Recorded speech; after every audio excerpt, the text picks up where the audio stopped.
Bonjour à tous. Aujourd'hui, je vais vous parler de quelque chose de très important, quelque chose que tout le monde fait naturellement, sans forcément y penser. On le fait en moyenne 23 000 fois par jour. Est-ce que vous avez une idée de ce que ça pourrait être un petit peu? En fait, c'est tout simplement la respiration. Donc la respiration, c'est très important parce que si on respire pas, on meurt, hein. Bon, ça, j'apprends rien à personne.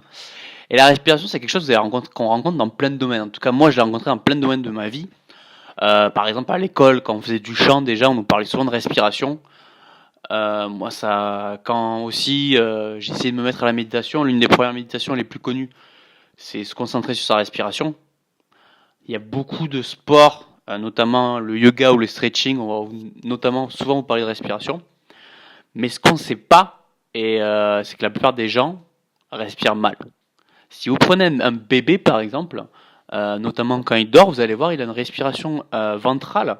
Donc il y a son petit ventre qui se gonfle et qui se dégonfle tout doucement. Mais aujourd'hui, dans notre société qui est, on va pas se cacher, qui est assez stressante, les mauvaises postures qu'on a pu avoir, les différentes angoisses, les blocages qu'on a eu dans la vie, il faut que la plupart des gens vont respirer avec la poitrine. Une respiration assez bloquée, une respiration pas ample, mais assez bloquée et rapide avec la poitrine.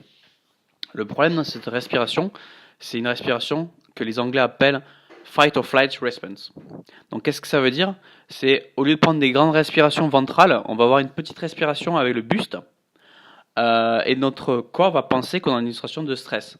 Parce que quand on était un peuple chasseur-cueilleur, cette respiration nous était utile pour soit fight, se battre, soit s'enfuir. Mais de nos jours, tout ce que ça fait, c'est nous mettre dans une situation de stress. Et face au stress, on ne répond pas, on n'agit pas, donc d'angoisse, et qui nous crée des angoisses, et en plus qui est très mauvais pour la santé. Donc c'est vraiment très important d'essayer d'avoir une respiration le plus ventrale possible. Pour cela, je vais vous proposer 4 techniques très simples pour moi. Donc la première technique, vous allez voir, j'ai rien révolutionné, hein. De toute façon, c'est juste, si vous êtes en situation de stress, inspirez lentement par le nez, faire gonfler doucement votre ventre, et expirer par la bouche. Donc voilà, ça c'est si vous allez faire ça 3 fois dans une situation de stress, vous allez voir que ça va détendre facilement.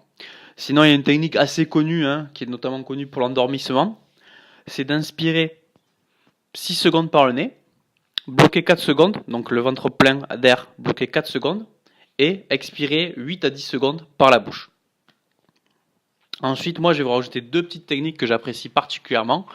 La première technique, je dirais que c'est une technique d'autograndissement. Donc on se tient bien droit, et on s'autograndit en levant les bras. Et au moment où on lève les bras, on inspire par le nez.